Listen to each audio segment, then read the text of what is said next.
Hi అండి, ఎలా ఉన్నారు? బాగున్నారా? బాగుండాలని కోరుకుంటున్నాను. నేను మీ లక్ష్మిని. యాక్చువల్గా ఈ రోజైతే వంటింట్లో కొంచెం బిజీగా అయితే ఉన్నాను అనమాట. సో ఏం చేస్తున్నాను, ఏం ముద్రిస్తున్నాను అంటారా? ఏం లేదండి, కొంచెం అల్ల పచ్చడి అండ్ కొంచెం ఉసిరికాయ పచ్చడి అయితే ప్రిపేర్ చేద్దాము అని అయితే స్టార్ట్ చేశాను అనమాట. ఇల్లంతా కూడా గజిబిజిగా ఉంది. చింతపండు అయితే ఉడకపెట్టేసుకుని పక్కనైతే పెట్టేసుకున్నాను. అండ్ అల్లం పచ్చడి కూడా అల్లం ముక్కలు వేయించుకుని పక్కన పెట్టాను, బెల్లం చిత్త కొట్టుకోవడానికి. అండ్ అలానే వన్ సైడ్ అయితే బెండకాయ ఈగరైతే వేసుకుందామని చెప్పేసి కొంచెం బెండకాయలు అయితే ఫ్రై చేస్తున్నాను.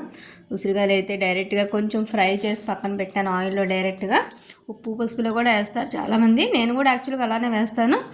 బట్ ఈరోజు అన్ఎక్స్పెక్టెడ్గా కొంచెం ఆయిల్లో ఫ్రై చేసేద్దాంలే అనే కాన్సెప్ట్ వేసి గ్రైండర్ అయితే వేస్తూ ఉన్నానన్నమాట. చాలా తక్కువ యాక్చువల్గా ఈ పచ్చళ్ళు పట్టడం, పప్పలు చేయడం ఇలాంటివి ఇంట్రెస్ట్ ఉండదు అసలు నాకు. అన్నీ వచ్చు రావటం, కానీ అసలు అంటే దానికి ఒక రీజన్ అయితే ఉంది. అది అన్నీ కూడా అందరితో చెప్పుకోలేం కదా. సో బట్ అయినా కానీ ఒక్కొక్కసారి ఎంత ఇష్టం ఉన్నా లేకపోయినా కొన్ని అయితే చేయాల్సి ఉంటుంది. ఇల్లంతా చూసారు కదా గజిబిజిగా ఎలా అయితే ఉందో. ఇంకా వెల్లుల్లిపాయలు అయితే ఒలవాలి పక్కనైతే పెట్టుకుని కూర్చున్నాను అనమాట.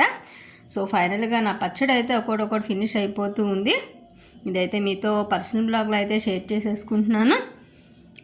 Please watch it. Thank you. Subscribe.